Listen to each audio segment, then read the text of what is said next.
Hey guys, so this is part 2 of the midterm review that we'll be doing. So let's jump right into it. So the first question is, what is 6,780,000 in scientific notation? Well, we need to remember the rules of writing a number in scientific notation. The very first number has to be between 1 and greater than 1 and less than 10. So in this case, we'll use 6.78 times 10. Now all we have to do is count how many places we move the decimal point. So 1, 2, 3, 4, 5, 6. So this is 6.78 times 10 to the 6th. You should be getting a pop-up box now to answer the second question. Okay, so we would write it as 9.34 times 10.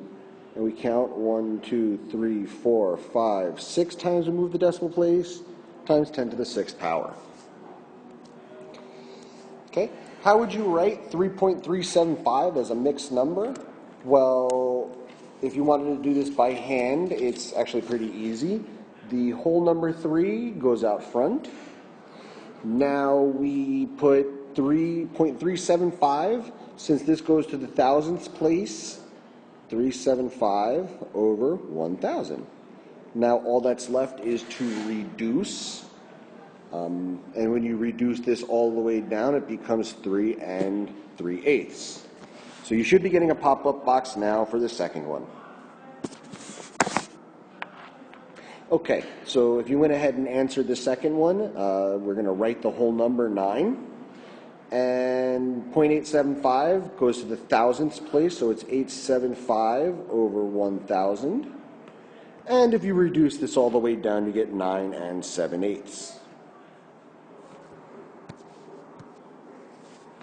Okay, so which of the following is an irrational number? Now, we need to remember what the definition of an irrational number is. It's a number that does not end and does not repeat. Okay, so if we look at A, the square root of 55, well, I don't really know what that one is yet, so we're going to hold on to that. That may be an answer. If we look at B, 5 times 8 is 40. Well, 40 ends, so it's rational, so B is not a right answer.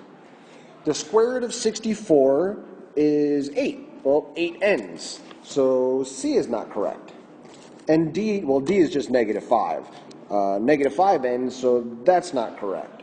So the number here that's irrational is A, the square root of 55, and the square root of 55 is indeed irrational. Okay, you should be getting a pop-up box now. Okay, so which of the following is an irrational number? If we look at A is -25, well, that ends, that's no good. B, well, the square root of 89, I'm not too sure of that, so I'm going to hold on to it for a second. C, the square root of 121 is 11, so that ends, that's no good. And D, well, 1 over 3, that's a tricky one. So this becomes 0.33333, it repeats. So since it's repeating, it's rational. As a matter of fact, the irrational number was B, the square root of 89.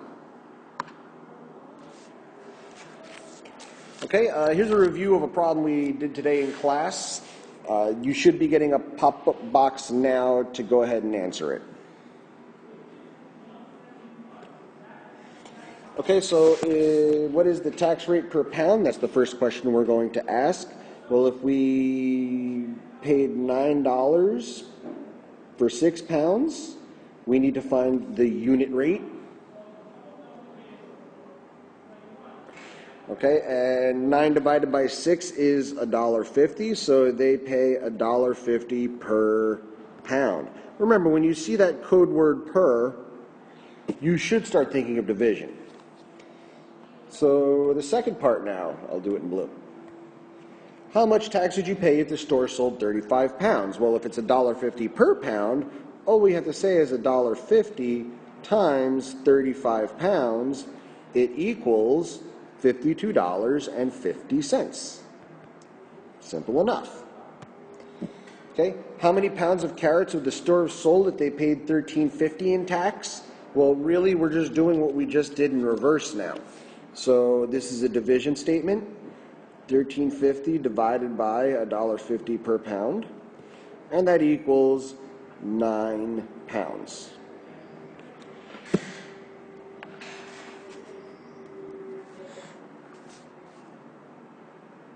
Okay, so let's talk about a number line for a second. When you are plotting a number on a number line, you're trying to guess like where a number would go on a number line. Let's talk about the square root of 55. So when you're trying to plot like the square root of 55 on a number line, what we need to do is we need to think of what number comes above it that's a perfect square and what number comes below it that's a perfect square. So we're just going to put 55 right here. So the next biggest number that's actually a perfect square would be 64. And the square root of 64 equals 8. Okay? Now we need to think of what comes less. Well, we can actually cheat a little bit here. 1 less than 8 is 7, and the 7 squared is 49. So we can actually use that to help us out here. So now we know that the square root of 55 is somewhere between 7 and 8. And we kind of just have to kind of reason with ourselves. It's the distance between 49 and 55 is 6. And the distance between 55 and 64 is 9. So 55 is closer to 64, and since that's true, the square root of 55 is going to be closer to 8 than it will be to 7.